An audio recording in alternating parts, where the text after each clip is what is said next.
আসসালামু আলাইকুম ওয়া রাহমাতুল্লাহি ওয়া বারাকাতুহু। আলহামদুলিল্লাহ। এই ভাই কথা আমি ভাই একটু মেহেরবানি করে এখানে একদম উপরে লেখা একটা কথাটা পড়তে হবে আমার, যেহেতু আমার সম্পর্কে লিখেছে একদম উপরে কাগজে, ওখানেও লেখা আছে, এই ব্যানারের উপরে লেখা আছে বিশ্বজয়ী হাফেজ কারি আবু রায়হানের সুনামধন্য উস্তাদ মুফতি আব্দুল কাইয়ুম মোল্লা ঢাকা এর সুপরামর্শে পরিচালিত দাওয়াতুল কুরআন নুরানি ও হাফিজিয়া কওমি মাদ্রাসার উদ্যোগে। এই মাদ্রাসার সাথে আমার পরিচয় কতটুকু একটু মিডিয়ার বাইরে আছে। আমার এই মাদ্রাসার সাথে পরিচয় হলো আজ থেকে 20 দিন বা 22 দিন আগে থেকে। এর আগে এই নামে কোনো গ্রাম বা মাদ্রাসার সাথে আমার পরিচয় ছিল জোরে বলেছিল না। আমাকে আমার পিছনে যে ইমাম সাহেব মানে মুহতামিম সাহেব আর আবুল কাশেম ভাই, সে আগে আমাকে প্রায় 10-12 দিন ফোন দিয়েছে। আমি সাধারণত ফোন কম ধরি, আমার ফোন ধরার জন্য 2 জন লোক আছে আমার পিএস, ওরা ফোন ধরে আমার 2টা ফোন। আমি আমার ফোনগুলো একদম নিয়ার বাই যারা তাদের ফোন ধরি, এছাড়া আমি ফোন যেমন তাসরিফ, রায়হান, এদের ফোনগুলো আমি ধরি। তাদের দাবি ছিল যে এই মাদ্রাসাটার দায়িত্ব যেন আমি নেই। আপনাদের জানতে হবে যে আমি কোনো মাদ্রাসার দায়িত্ব আমি নেই না। এর কারণ কি? আমার নিজের মাদ্রাসায় এবছর 2500 ছাত্র আমি নিচ্ছি। গত বছর 2000 ছিল, এবছর আরো 500 বাড়াচ্ছি। আলহামদুলিল্লাহ কি বাড়ি যে আমাদের ভাবির কাছে শুয়ে শুয়ে বলবেন? তাহলে জোরে বলেন আলহামদুলিল্লাহ। আমার বাজান বলেছে যে 1500 এতিম, এবার 200 এতিম হবে। 200 এতিম আমি লালন পালন করি, পৃথিবীর কোন মানুষের কাছ থেকে 1 টাকাও না নিয়ে।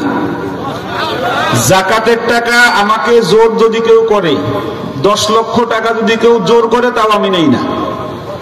এই 200 এতিমকে লালন পালন করতে পৃথিবীর কোন যাকাতের টাকা আমি গ্রহণ করি? আরো জোরে বলেন, করি না। তার মানে কি? আমার টাকা দিয়ে, আমার এই রক্ত পানি করা টাকা দিয়ে আমি এই 250 এতিমকে লালন পালন করি। আমি আলহামদুলিল্লাহ বলছি, আপনারাও বলেন আলহামদুলিল্লাহ। কেন করি? কেন করি জিজ্ঞেস করেন না, কেন করি? আরো জোরে জিজ্ঞেস করেন, আরো জোরে। কাশেম ভাই জিজ্ঞেস করেন না কেন? একটু সুরে সুরে বলি কেন করি।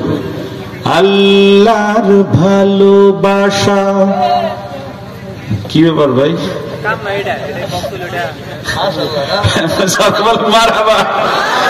আরো জোরে। বেশি ভালোবাসি মানুষে আগের লাইন জানে, বুঝছেন? আল্লাহর ভালোবাসা পেতে হলে মানুষকে ভালোবাসো, প্রাণটা খুলে অবহেলা করো না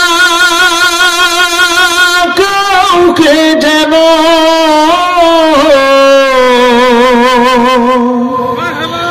অবহেলা করো না কাউকে, যেন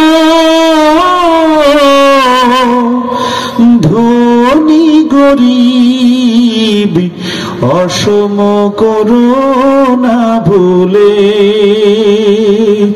আল্লাহর ভালোবাসা, বলেন আল্লাহর ভালোবাসা পেতে হলে মানুষকে ভালোবাসো, প্রাণটা খুলে। ঠিক না বেঠে? আরো আওয়াজ দিয়ে বলতে হবে, ঠিক না বেঠে?